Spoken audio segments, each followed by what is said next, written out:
नमस्कार. मी भाऊ तोरसेकर. तुम्ही बघत आहात प्रतिपक्ष. मित्रांनो, आपल्या बापदाद्यांनी पूर्वजांनी अनेक म्हणी तयार करून ठेवलेले आहेत.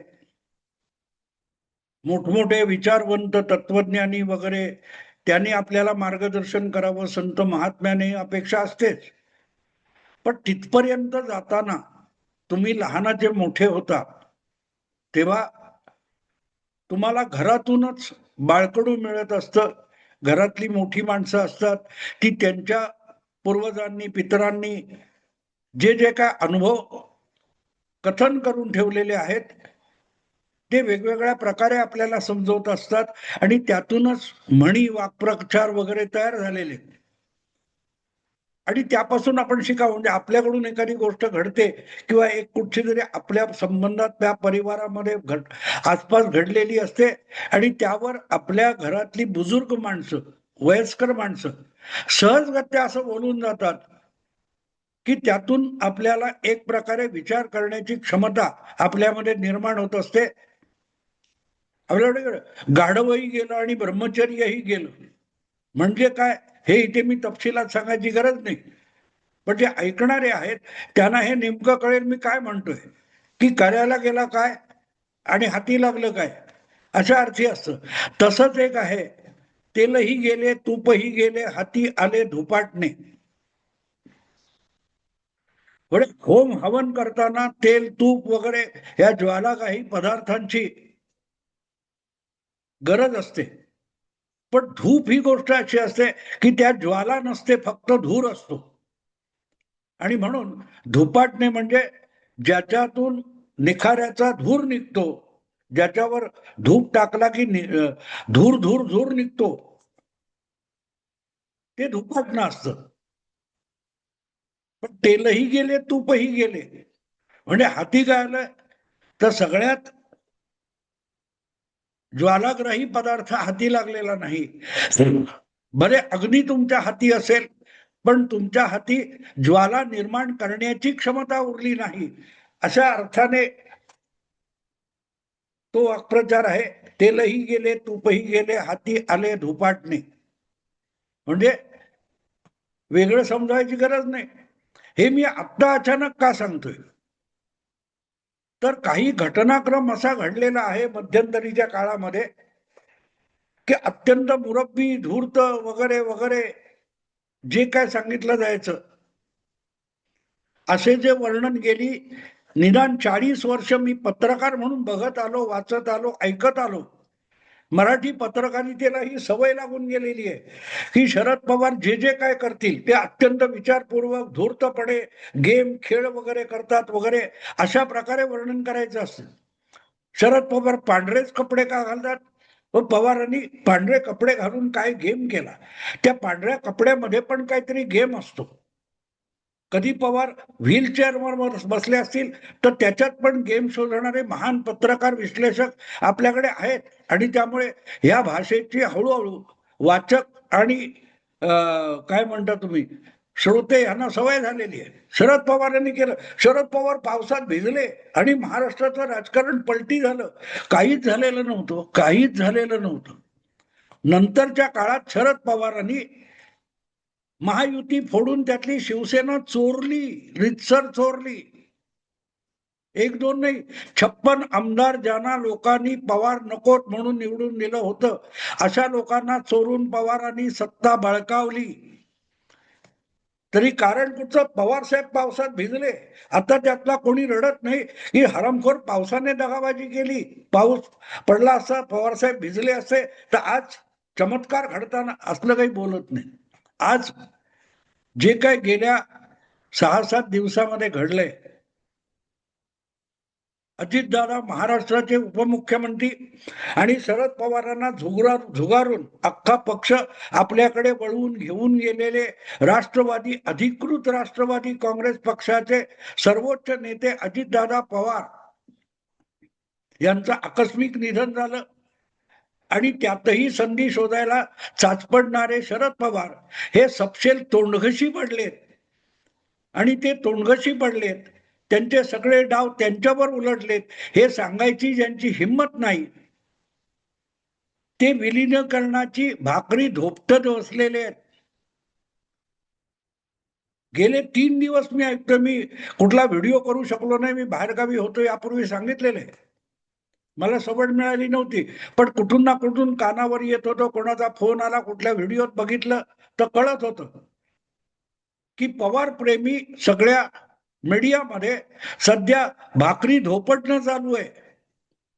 पण या सगळ्या अशा पवार प्रेमी, पवार भक्त पत्रकारांसमोर समस्या अशी आहे की ती धोपटलेली भाकरी टाकायची कुठच्या तव्यावर, टाकायची कुठच्या तव्यावर. नुसती भाकरी धोपटली काय, तो ज्वारीचं पीठ मळलं आणि भाकरी धोपटली तर ती कुठल्या तव्यावर टाकली आणि यथेच्छ भाजली तर ती खाण्यालायक होते. धोपटलेल्या भाकरीचा उपयोग नसतो. आणि म्हणून ते मला आठवण झाली, तेलही गेले, तूपही गेले, हाती आले धुपाटणे. यांच्या नशिबी विलिनीकरणाची भाकरी धोपटण्यापलीकडे काहीही उरलेलं नाही. कारण ती धोपटलेली भाकरी धोपटून धोपटून थकलेत, हाताला सूज आलीये. पण टाकायची कुठच्या तव्यावर? बरं, तो तवा गरम पाहिजे, आणि तवा गरम पाहिजे तर तव्याखाली चूल पाहिजे. गेल्या 6-7 दिवसामध्ये गंमत अशी झाली की अगदी तयारी, ज्वारीचं पीठ मळून भाकरी कशी बडवायची, धोपटायची ते करायच्या तयारीत होते. पण भाकरी तव्यावर टाकावी लागते आणि तवा गरम करण्यासाठी चूल असावी लागते, याचं कोणालाही भान नव्हतं.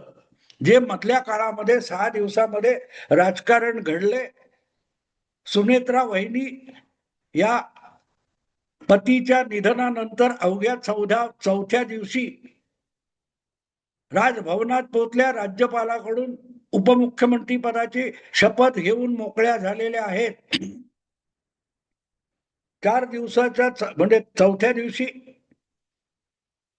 अजितदादा गटाच्या सगळ्या आमदारांची बैठक होऊन त्यामध्ये कुठच्या या कानाची खबर त्या कानाला लागण्यापूर्वी सुनेत्रा वहिनी यांना विधानसभेतला पक्षाचा गटनेता म्हणून निवडण्यात आलं आणि तो गटनेता निवडण्यावर मोहर लागली. सगळ्या आमदारांच्या सह्या झाल्या आणि राज्यपालांनी तत्काळ सुनेत्रा वहिनींना उपमुख्यमंत्री म्हणून शपथ दिली आणि मुख्यमंत्र्यांनी राज्यपालांना अर्थमंत्री वगळता उरलेली मंत्रालय जशीच्या तशी सुनेत्रा वहिनींकडे सोपवण्याची मुभा दिली किंवा सल्ला दिला. कारण सरळ आहे की काही दिवसात जे काय अर्थसंकल्प मांडायचा आहे तेवढ्या तयारीने सुनेत्रा पवार विधिमंडळात उभ्या राहू शकल्या नसत्या आणि अर्थसंकल्प मांडू शकल्या नसत्या. त्यामुळे तात्पुरती ती जबाबदारी मुख्यमंत्र्यांनी आपल्याकडे ठेवली आहे. याचा अर्थ सरळ आहे की अर्थसंकल्प मांडण्यापर्यंत आणि हे अधिवेशन संपण्यापर्यंत अर्थ खातं हे अजितदादांच्या गटाकडून मुख्यमंत्र्यांनी आपल्याकडे घेतलेलं आहे. आणि एकदा सुनेत्रा वहिनी रुळल्या कामामध्ये की कदाचित त्यांच्याकडे किंवा त्यांच्या पक्षाच्या इतर कोणाकडे सुनेत्रा वहिनी म्हणतील त्यांच्याकडे देता येईल, दिलं जाईल. पण त्या अर्थमंत्री पद किंवा उपमुख्यमंत्री पदाचा तवा आणि अजितदादा विधिमंडळ गटाच्या आमदारांचं एकमुखी नेतृत्व ठरवण्याची जी चूल होती ती चूल पण नव्हती आणि मंत्रीपद पण नव्हतं. यांनी धोपटलेली भाकरी टाकणार कुठे? तुम्हाला आठवत असेल तर 28 जानेवारीला अजितदादा पवारांच्या विमानाचा अपघात झाला बारामतीमध्ये आणि तो अपघात कळल्यानंतर त्यात बसलेले सगळेच्या सगळे प्रवासी मृत झाल्याचं कळलं. त्यातच अजितदादा यांचा मृत्यू झाल्याचं कळलं. आभाळ कोसळलं, डोंगर कोसळला, वगैरे वगैरे वगैरे. पण एकदा ते झाल्यानंतर ती सगळी विल्हेवाट लावणं, व्यवस्था लावणं आवश्यक होतं आणि ते करताना 1 दिवस 24 तास जाणार होते. दुसऱ्या दिवशी 29 तारीखला अंत्यविधी होता. त्याचा सगळा काय तो शिष्टाचार शिस्तसंमत पद्धतीने विधिवत होणं आवश्यक होतं आणि त्या सगळ्या गडबडीत असताना हळूहळू करत एक पिल्लू पुढे सरकवलं गेलं की अजितदादांची शेवटची इच्छा, अंतिम इच्छा ही दोन्ही राष्ट्रवादींचं विलिनीकरण ही होती.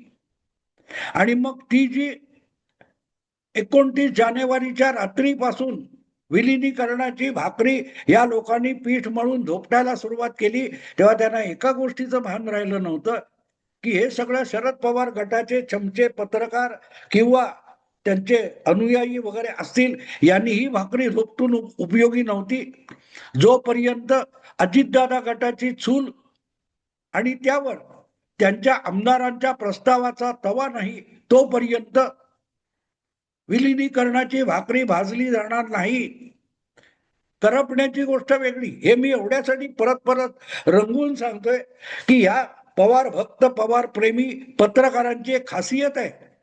साहेबांनी भाकरी फिरवली, साहेब भाकरी फिरवणार. कधीतरी एकदा शरद पवार बोलले होते की घोडा का थांबला, भाकरी का करपली, तर भाकरी फिरवली नाही म्हणून करपली. हे जे काय शरद पवार बोललेत, त्यानंतर मग शरद पवार जे जे काय करतील ती भाकरी फिरवली असं म्हणायचं, याची सवय मराठी पत्रकारांच्या अंगवळणी पडली होती. आणि साहजिकच त्यांच्या त्या तर्कशास्त्रानुसार शरद पवार आता अजितदादांच्या मृत्यूनंतर भाकरी कशी फिरवतात याची रसभरीत वर्णन करण्यात हे इतके गुंग झाले होते की त्यांनी ताबडतोब इथून तिथून पीठ गोळा केलं आणि विलीनीकरणाची भाकरी धोपटायला सुरुवात केली. पण ती भाकरी कुठल्या तव्यावर टाकणार, त्या तव्याखाली चूल आहे का, पत्ता नाही, त्याची आठवण कोणाला राहिली नाही. म्हणून तिकडे अजितदादांच्या अंत्यविधीची जी चिता होती ती विझण्यापूर्वी फार विलीनीकरण होऊन शरद पवार गटाचे जयंत पाटील यांना अर्थमंत्री करण्यापर्यंत ह्या भाकरी धोपटणाऱ्यांची मजल गेलेली होती. जयंत पाटील यांनी यापूर्वी अर्थमंत्री म्हणून काम पाहिलेलं आहे, इतकं काळ त्यांनी अर्थसंकल्प मांडलेला आहे, ते अनुभवी आहेत वगैरे वगैरे. रोहित पवार यांची सुद्धा वर्णी लागणार. आणि मग उपमुख्यमंत्री पद म्हणून जे रिक्त झालेलं आहे अजितदादांच्या निधनामुळे, तिथे तितक्या अनुभवी आणि समर्थपणे काम करू शकतील अशा सुप्रिया ताईंची वर्णी लागणार. इथपर्यंत मजल मारली गेली. जणू काय आता सुप्रिया ताई यांनाही वाटायला लागलं की आपण झालोच उपमुख्यमंत्री. त्या अधिकारवाणीने अंत्यविधीच्या सगळ्या कार्यक्रमामध्ये किंवा तदनंतरच्या कार्यक्रमामध्ये इतक्या अधिकारवाणीने वागत होत्या की ते अनेकांच्या नजरेला खटकत सुद्धा होतं. म्हणून तर मी तो देहबोलीचा विषय केला. मुद्दा असा आहे की हे सगळं करायला राजकारण म्हणून चालतं, काही शिष्टाचार वगैरे भानगडीत पडायचं गरज नाहीये. हे सगळं चालतं, सगळीकडे चालतं. तिकडचं इकडचं उदाहरण, इकडचं किंवा त्या विरुद्ध किंवा बाजूचं उदाहरण देण्याची गरज नाही. हे सगळीकडे चालतं, कारण सत्ता हा व्यवहार आहे. सरकार ही वस्तुस्थिती आहे, राजसत्ता हा व्यवहार आहे. आणि तिथे भावना बाजूला ठेवून काम करावं लागतं. अनेक जणांनी तिथे इंदिरा गांधींचा मृत्यू झाल्यानंतर त्यांच्या पुत्राने कशी शपथ घेतली होती उदाहरणं दिली. उदाहरण अर्धवट आहे. राजीव गांधी हे इंदिरा गांधींच्या मृत्यूच्या वेळेला बंगालच्या दौऱ्यावर होते. इंदिराजींचा घातपातात हल्ला झाला आणि मृत्यू झाला. त्यानंतर जवळजवळ 10-11 तास त्यांचा मृतदेह पडलेला होता. पण कोणा एकाची हिंमत नव्हती सत्ताधारी पक्षामध्ये की इंदिरा गांधींचा मृत्यू झालाय असं सांगण्याची. 10-12 तास दूरदर्शन आणि ऑल इंडिया रेडिओ दोन्ही ठिकाणी रडगाणी लावण्यात आलेली होती. आणि त्यातून लोकांना समजून गेलं होतं इंदिराजींचा ऑलरेडी मृत्यू झालेला आहे, पण तो अधिकृतरित्या जाहीर करण्यात आला नव्हता.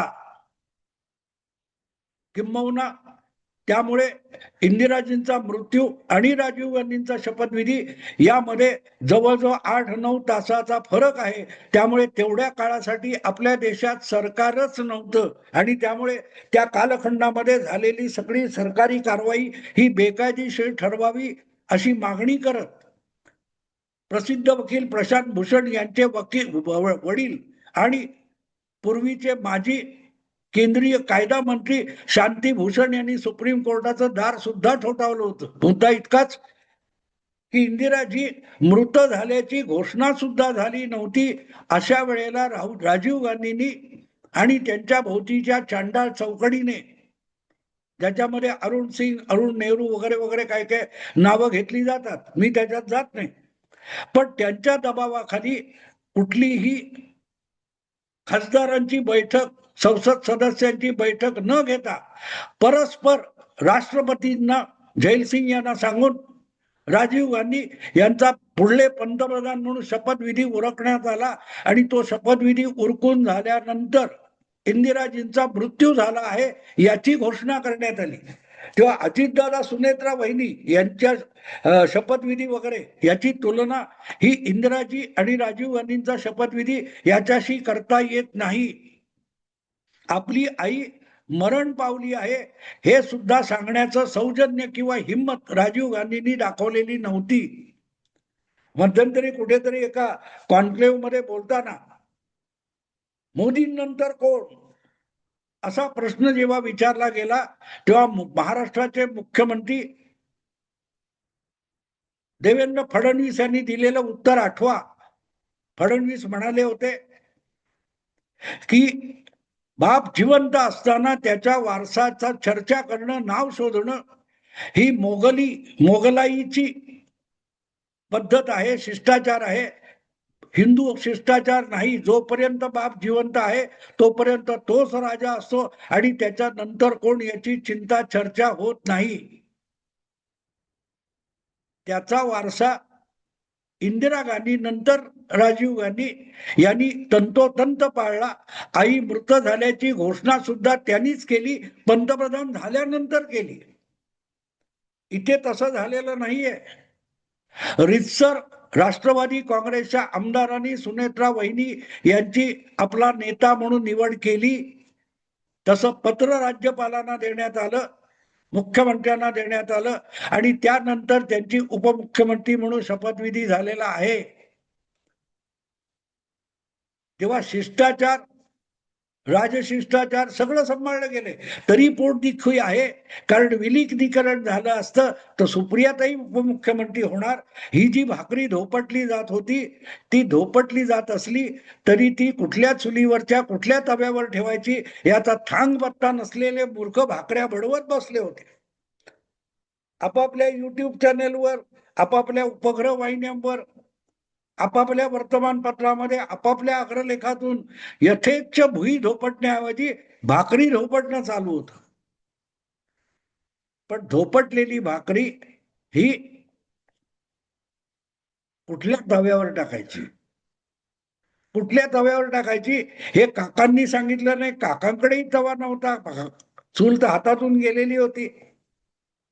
आणि म्हणून मी ते शीर्षक जे दिलंय हे सगळं विलिनीकरण वाल्यांपासून सुप्रियाताईंना उपमुख्यमंत्री करण्यापर्यंत लोकांचं जे आता सुतक, मुंबई तक सुतक, दिल्ली तक सुतक आज तक चालू आहे, ते बघितलं की कळतं की प्रॉब्लेम तो झाला की भाकरी तर धोपटत बसलो, पण ती भाकरी भाजायला, शेकायला ना चूल आहे ना तवा आहे. कशी माणसं स्वतःला विवस्त्र करून घेतात याचं उत्तम लक्षण म्हणून अजितदादांच्या मृत्यूनंतरची बहुतांश मराठी वृत्तपत्रातली मीमांसा काळजीपूर्वक वाचणं आणि समजून घेणं अगत्याचं ठरेल. एवढंच बोलून थांबतो. आवडलं लाईक करा, शेअर करा आणि प्रतिपक्षाला सबस्क्राईब करा. नमस्कार.